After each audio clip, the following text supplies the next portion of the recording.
joining us here at Jerry Miller Now Show. It's great to be with you. One of my good friends here, you know him well in Charlottesville, Ahmad Hawkins, the ball hawk in-house. This guy, killer reputation, hell of a two-way player at the University of Virginia. I'm going to be his PR man right now here. This guy's got a great smile. He's one of the fastest guys in Charlottesville. You know him from the gridiron, played professional football, now an aspiring entrepreneur and a killer broadcaster in Charlottesville. I'm going to say one of the top 3 broadcasters in Charlottesville. Put a little pressure on my man here. Ahmad Hawkins, you are known for a lot of stuff. I think the football, without question, is first what people know you for. You had some incredible moments at the University of Virginia. Certainly the catch in Blacksburg against Virginia Tech. Got to start Wahoo football. 2017 training camp is going on now. What's your take, man? How do you think this team is looking for 2017? What can we expect? What can we expect? Well, first of all, they're still in helmets right now, so they're looking great. You know, that's what we call the underwear Olympics. Everybody should look good. But as far as the season, they have their starting quarterback back, Kurt Benkert, who's definitely the starter. It's been a long time since UVA could say that for the UVA football squad. But overall, the secondary should be very strong, the wide receiver position. Just the offensive and defensive lines that everybody's looking for. But I feel like they won't finish last as they were picked in the ACC. Yeah, last to finish in the division by the media, who voted just a little while ago. I mean, the quarterback play was, I think this is fair to say, extremely shaky last year. We're learning a brand new system. Bronco's system is not easy to pick up. It takes a certain athlete to run it. I mean, let's start there. There's a kid from Woodbury Forest that is not getting redshirted. Yes. I mean, it scares the heck out of me that a true first year may play. I mean, let's hope we don't get to that point. I mean, give us some insight into what you've seen at QB. Well, you know, Kurt Benkert is taking all the snaps. He took all the snaps in the spring. These first couple of days of camp, he's taking every snap. You talked about Stone for Woodbridge, very bright kid, works very hard, has a lot of potential. But as of right now, Kurt Benkert is definitely the starter. All our marbles are in his basket, and as long as he stays healthy, he will be taking snaps from under center. What do you see with Bronco? I mean, the first year, I love Bronco. I like what he stands for. You know, we got a God-fearing guy. I like that. Not afraid to wear the religion on the arm. I like that. You know, I like that. But, I mean, this guy, last year, he probably didn't expect 2016 to go like it went. That's true. I mean, what do you think about our coach here? You know, he learned on the job. He was very transparent, very honest at the end of the game versus Virginia Tech. They let everybody know that he didn't realize it would be this hard. He accepted accountability. He retooled some of his principles, a lot of things he likes to do, and he took input from his leaders and his coaches, and he's improved on that. And I just love what he's doing. He's integrating practices right now because we're still in summer school sessions, so he allows those guys to be full student athletes, but he's still getting the best out of them. And if you see our players without their pads on, they put together. They're like we say, cut up like dope. That's nice. I like that reference right there. The ball hawk in-house, guys. Ahmad Hawkins, UVA football legend. A lot of places I want to go with you here. But first, let's talk about the challenges that, this team is facing. When you were here with George as the head coach, you guys had success. You won football games. Yes, we did. I mean, what has happened between that era, and George was a hell of a coach, that era to, the grow, London, my boy, I love London. Yes. He had a good season, ACC Coach of the Year, yes. Then it kind of unraveled, and now Bronco. What has happened to the program? Revolving door. Yeah. There's been a lot of assistant coaches in and out. The one thing about George Walsh in this era, same assistant coaches. You have 1 or 2 maybe leave, but not every other year. It seemed like a coordinator was leaving or a defensive coordinator was leaving. So that's very hard. And you talked about with Bronco, new system. It's the same with an offensive coordinator. Coach Welsh had his offense that he wanted to run. And he always put his principles within that offense. Whether it was Sparky Woods, it didn't matter. He was going to make sure that you ran student body left and student body right. You was going to run the football. Now in this new day and age of we got kind of caught between spread and trying to run the ball, and we had no identity. Yeah, we had no identity. Yeah, exactly right. So what are you thinking as far as the people that say, and I think I know your answer, but I still want to hear it. The people that say football at UVA is not going to win because of the academics. You buying that? You selling that? I used to buy it a lot. Yeah. I used to buy it a lot, but after gaining relationships from various universities, from the Stanfords, from Notre Dame, it's a lot of schools out there that push academics and they are successful. And when Stanford's successful, you have no excuse because they're just as tough. Sure. So that's one of the things that we got to throw that out the window and just challenge these student athletes just to come here and do both because it's been done before. Yeah. That kind of takes away from our legacy because It was done when Sean Moore was here before I got here, when the Slaves were here. Poindexter. Poindexter. Yeah. So what's the difference? Right. So right. either it's a knock on the older generation or it's a knock on this new generation. And I don't think it's fair. It's selling them short. Excellent answer. Ahmad Hawkins, guys, the ball hawk, UVA alum. This guy, tremendous reputation when it comes to football. We're going to get into broadcasting. We're going to get into his aspiring entrepreneurial career. He's got a merchandise, the new brand that he's launched that is gaining significant traction on the internet. We'll talk about that. One of the things I love talking with you is you're from my stomping grounds, the 757. Yes. You know all the Currys, the Vicks, the Brooks, the 757, Muff. You know, Marcus Hagans. Yeah. You know, one guy that got in the spotlight, and I really loved your take on this. Mike Vick caught a little heat. Yes. For his take on Colin Kaepernick and him needing to maybe cut his hair to rehabilitate his image. You know what? First, before I give mine, what do you think about it? I didn't think it was bad, and a lot of people know from Facebook that Michael Vick is a family member of mine. And absolutely, I texted him as soon as he made that comment. I said I never thought of that because he's speaking from the aspect of the owners are looking at you as your trouble, and when you're in trouble, what do? You rebuild your image. Taking the knee wasn't wrong, but in the eyes of the general managers and the owners, that's trouble from the fans, the negative emails. Now you have the trouble versus the talent, and right now his trouble outweighs his talent. So Mike was saying reinvent yourself. You know, you took a knee, you said you was going to stand, nobody had an issue with that. Now with the afro, it correlates black power. You were speaking for injustices. Maybe you want to cut your hair if you want to still play football, not stop what you're trying to do off the field, because what he's doing off the field is outstanding.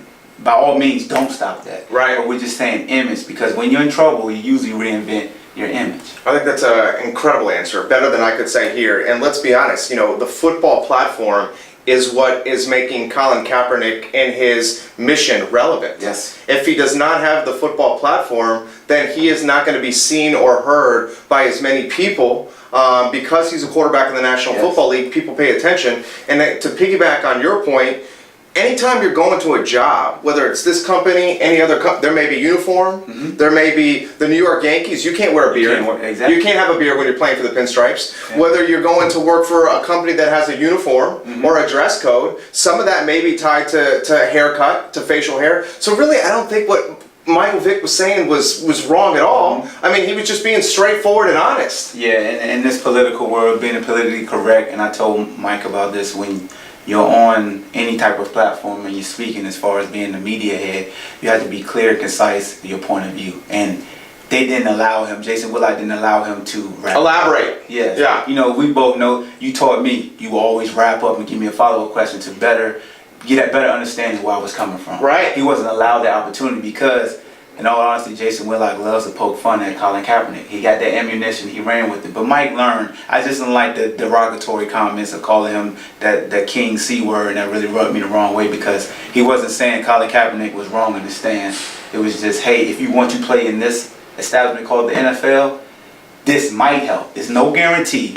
This might help. But me personally, Colin, don't go back to the NFL. Continue to do what you've been doing off the field, and tell all your supporters, put their money where their mouth is, go fund and help you, continue to donate money. I mean, and let's be straightforward. The reason Colin Kaepernick is not playing in the NFL has nothing to do with talent, and it has everything to do with the owners feeling like their bottom line could get hit if Colin Kaepernick is on the roster. Yep. I mean, nothing Colin Kaepernick has done is wrong. Yep. He spoke his mind. We live in a country where it's freedom of speech. The good thing that makes this country great is that we can say what we want, and if you say something and I say something and we disagree, then we disagree and we move on. Move on. And that's what makes America great. So the fact that Kaepernick is not in the league is strictly a dollar and bottom line issue. Yes, it definitely is, and you respect the owners where they're coming from because that's their livelihood. So fans are speaking, saying, "I'm not going to." You see both sides. You see both sides. Yeah, right. But that's what we see on social media. Fans don't want to see both sides, and I always say, "I'm gonna push the envelope. I'm gonna better understand you, so you can better understand me. We could respectfully disagree, but we better understand each other, and that's what life is all about: understanding your neighbor and understanding their mindset." Ahmad Hawkins, guys, kind enough to join us here at I Love Sevo in studio. And this portion of the program is brought to you by Interstate Pest and Service Company. Visit interstateinc.com for your pest control, mold remediation, and home repair needs. Interstate Pest and Service Company, a home's best friend. Another topic that I want to cover here is, your aspiring entrepreneurial career. And you're very intelligent, and I love what you're doing with social media. You're building an active, large following. And the process of nurturing and cultivating and kind of like feeding this active and large following, there's a catchphrase that was birthed. Yeah, shut the hell up juice. Shut the hell up juice was birthed. And you saw immediately that the shut the hell up juice phrase was gaining some momentum and popularity. Walk us through how that went from a catchphrase that you would say to now being a brand that's on merchandise. Yeah, what the thing was, Jerry, as he said in the interview, he kind of got me started, but being in the media as far as on television, on the Jerry Miller Show on NBC, and also with Chris Wright and Jay James on the radio and on the writing platform, thesaber.com. I ended up getting the opportunity to have my own show, the Ball Hawk Show, on 92.7 KISS FM, which was sold. So in my first couple of weeks of doing that show, I was talking about the Dallas Cowboys and Tony Romo. I'm an Eagles fan, so I always make fun of Cowboy fans. And I told a Cowboy fan to drink some Shut the Hell Up juice. And it was just, I always hear a guy named Charlemagne the God, he's very vulgar. He said, shut the F up forever. And I couldn't say that at first. Right. So I told the guy to drink Shut the Hell Up juice. And I didn't think anything of it. Just going with the flow. And I was at Thompson Park, and kids just came up to me and was like, you ball hawk, you serve Shut the Hell Up juice. You should Shut the Hell Up juice. It's awesome. So it got legs, and it started running, and I started a hashtag. People started tagging me, saying, I'm going to serve you some of Ball Hawk Shut the Hell Up juice. And I just say, you know what, I'm going to make some shirts for my show when I started my podcast. That's awesome. And at first it was the Ball Hawk Show, and then I had Shut the Hell Up juice as an option, where everybody was buying the Shut the Hell Up juice shirts. So I nixed the Ball Hawk Show shirts, and Shut the Hell Up juice was birthed. So the entrepreneur, the CEO, Ahmad Hawkins, the market was telling you something. Yes. The market was saying, hey, this is the brand we like. The market was coming to you and using the brand. And you're like, all right, I'm seeing something here. I see a way where I could kind of turn this into a business. That's pretty freaking savvy right there. Yeah, and when I first initially got it done, I was at Myrtle Beach, and those little spray paint, they could paint the shirts. I had like a 40-ounce mug at first, and then I went and did another shirt where I had a guy serving up one single glass, and I met a guy named Derek McCoy up in Roanoke, and he came up with the design that I use now. Dope. Which is... it's slick. Yeah, and we have two versions. We have the acronym version, which you could wear in schools, and then we have the vulgar, which has the word hell on there. Which is too vulgar, but some moms might take offense. Yeah. So when I'm doing local news, now I have a safe option to wear. So, that's smart. It just took off, man. So I'm very appreciative. At first I was doing it out the trunk of my truck. Now I have my own site. So it's just truly a blessing. And we're going to get the site out there, guys. Also the merchandise you're seeing on screen from the Hawk here. I love it. I love it. You got a vision, and you got a voice that people want to hear. And then you use free platforms like podcasts and social media to build and develop and grow that voice. And then as your community got larger, you started coming up with a way to monetize that community. You also got sponsors. Yes. I see you in a TV commercial. Was it for Able? Yeah, I'll throw them out there. Able Insurance for you. Billy and Charlene White, friends of the family.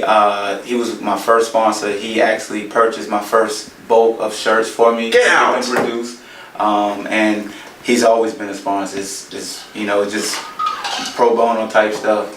And I definitely appreciate him because he really got the ball rolling with my Shut the Hell Up juice shirt. Another thing that I love and respect about what you do is, and it's different than the norm that's on air now on talk radio, you're not afraid to hit the hot topics. No. You have a background that's, some people would say is a sports background. It is a sports background. Yeah. But just like Kaepernick, you use that platform and that brand to get into other topics that are push the issues or topics that people might be nervous to hit. Yes. And one of the topics that I want to cover with you, because you're extremely educated, I'm curious of your perspective, is the nonsense that's going on here at the parks and the statue removals. The rallies. Yeah. You've been vocal about this. You've offered your perspective. I think your perspective, without question, is important. First, the open-ended question: what do you think of all this mess? I just think it's just very unfortunate because I actually know Wes Bellamy personally, and I told him when he started this, I said, you better get ready for a fight because we all hate change. in this world. We hate any type of change. If you've been wearing blue all your life and your job come in and say you gotta wear a white shirt now, you're gonna ask why, and you're gonna dislike it. And we well just, said. Yeah. you just see a lot of things that, people start to rebuild themselves and what's really important to them. And I just always hate the notion that, when it comes to one demographic, they say get over it. But then when that demographic wants to change the narrative for the demographic that's attacking them, now they don't want to change. Yeah. And a lot of people don't recognize the statue. A lot of people don't know the history of the statue. If a lot of people are passionate about removing the statue, I understand when they see how much it costs and what that money can It's a lot of money. towards. A lot of money. I hear all sides. Yeah. And I'm all with that. I see all sides too. You want a happy medium, and it's just tough. It's tough to really, if I was in his shoes, to really just pull the trigger on it, because when you see the funds, it's like, can we really use those funds on X, Y, and Z? Sure. Sure. Did you think, straightforward? Did you think the statue should have been removed? I never noticed it. I didn't notice it either. I'll be a hypocrite of just jumping on the bandwagon. I never noticed it. I didn't notice it once either. I realized where it was at, I was like, really? It's been there the whole time. I mean, Robbie E. Lee High School. I mean, that never bothered me. Right. But if it's bothering a lot of people, I guess it's similar to the Redskins. If a lot of people feel like the Redskins, they need to be changed, and they really feel that passionate, they have that right. Ball Hawk doesn't care. Right. But I hear both sides, and some of my people may be mad at me and just be like, come on, bro, I'm sticking with you. But as for my perspective, I'm not going to sit here and lie. Right. So I'm going to be behind you because you're passionate about it.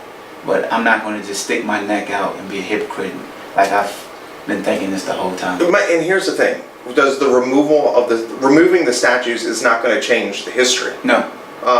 If anything, removing the statues could be a reminder of what the country once was and how far it has come, but how far it still needs to come. Yes. One thing that I respect about Mr. Bellamy is he is a tremendous leader. Yes, he is. I mean, this guy is fearless. He is a leader. He works his tail off. He is hungry. I mean, it's obvious to anyone that he is hungry and wants to build a career and a personal brand for himself. And I think he is someone that can galvanize people to follow what he thinks is best, which I think is incredible. I'm just torn on this. I think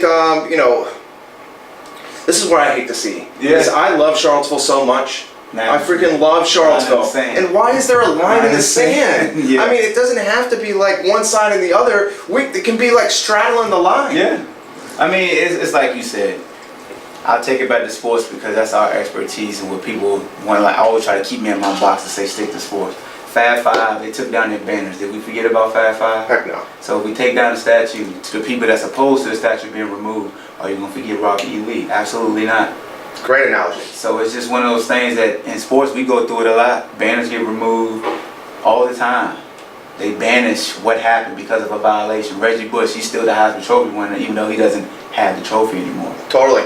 So it's just one of those things that, I mean, if on one hand you're going to say get over this, then that party's going to return to get over favor. Well said, guys. This portion of Jerry Miller Now brought to you by Scott Wagner Chiropractic and Sports Medicine. Dr. Scott Wagner's team has been helping patients for more than 25 years. Scott Wagner Chiropractic and Sports Medicine. Who's got your back? Hawk, I want to throw a couple more questions to you, and thank you for just an incredible interview. I knew this was going to be fire when we connected. I just love what Damien Banks is doing. Yes, Snake. I mean, that's his nickname? Nickname is Snake. This guy is another aspiring entrepreneur. Another great leader for the community. Another great leader for the community, Damien Banks. He is putting together, and he has a better perspective of this because he's a participant. He's putting together basketball tournaments. Yes. He's putting together basketball league. Yes. Horse shooting competitions, running track competitions. I mean, heck, I saw something the other day about a co-ed kickball league. So I mean, the guy is connected. He has vision. Yes, he sees a niche in the market and he's trying to fill it. Damien Banks, give me some intel. Well, Damien Banks is the guy that is just a man of the people. Such a humble guy. Always deflects from himself. Considers us all BCBA, and that stands for Banks College Basketball Association. Banks, man, I love what you're doing. I see your hustle. I see you getting after it, and I see you're working hard, man. I am utterly impressed with you, Damien Banks. This is going to be the hardest question I'm going to throw to you. Who's the best player in the league? The best player in the league this season has been a guy named Bonnie? Cool Gray. Yeah. Bunnies is the reigning MVP, Damien Harris. But Cool Gray, Trevor's his first name. He's probably going to be the MVP this season. Okay. He just beat out Maurice Jackson For scoring lead of the week, right? At 1 point. Really? Yeah. And Mo Jackson is the former sharpshooter for Charlottesville High School, who's never seen a jump shot he doesn't like. Oh, never seen a shot That he doesn't like. Yeah. Right, he crosses half court and he shoot from half court. I love you, Mo Jackson. I'm not hating. I love you. I love you, Maurice Jackson. All right, we close it down this way, homie. I mean, you look lean as hell, dude. I mean, you drop. I saw this on one of your Facebook posts. Yeah. I know you're doing the incremental fasting here. Yeah. Would you drop like 25 pounds? Yeah, 25 pounds. I was walking around for the past, I want to say since 2012. My last few years in Arena League, I played between 215 and 220 just to take that pound and that bruising. And once I retired, I'm like, why am I still walking around this big? Why am I still lifting weights the same? Mm-hmm. And so you went with kind of a leaner approach? Yeah, when I was challenged to the track meet, I started getting lean for it. And I started doing intermittent fasting, and it's been the best thing. Looked at Terry Crews and started YouTubing it, and it's been the best thing I've What exactly does that mean? So basic intermittent fasting is just an eating schedule. Okay. It's not a diet. Okay. It's just I don't eat breakfast. Got it. I have a daily 16-hour fast. So my eating window is from 1 p.m. to 9 p.m. Okay. That's what I set for myself. Okay. You can set your window for any 8-hour window that you want. I've never been a big breakfast guy, so that didn't really bother me. But it's still pretty tough some days because I want to eat. But once your body hits that 12-hour period, those last 4 hours, it really goes into that stored fat and uses it for energy. But I can drink amino acids while I'm working out, things of that nature, or green tea. Check out. Let's get some plugs to the merch. Where can they find it? Oh man, they can find it at sthujuice.com. This acronym for Shut the Hell Up Juice. So we did the acronym just to make it kid friendly. Sure. And like I said, you'll get both versions of the shirts. With hell on there or just the acronym. Love it. No hats available just yet. We got koozies coming up. Nice. And some other surprises for the fall. And you got a tent you're selling or a merch table at the events at Tonsler? No, I give Snake his platform. Got it. Understood. And he wants me to. But I'm all about BCBA when I'm out there. Got it. That's how I respect him because he helped me elevate my platform. Got it. It's just the same with yourself. I understand. I'm humbled and I respect you so much because you help mold what I call this monster. Sure. It's yourself, Chris Wright, Jay James, and Damien Harris, basically the four horsemen who molded this into the monster that I am today. Well, I think all of us saw what Coach Walsh saw, what your arena league coaches saw. I mean, dude, you got freaking talent oozing out of every part of your body. I mean, you're so talented. You got so many skills and qualities that are just off the charts good. And I was like, let's get this guy a mic because everything he says is driving engagement on the dial or driving viewership on TV.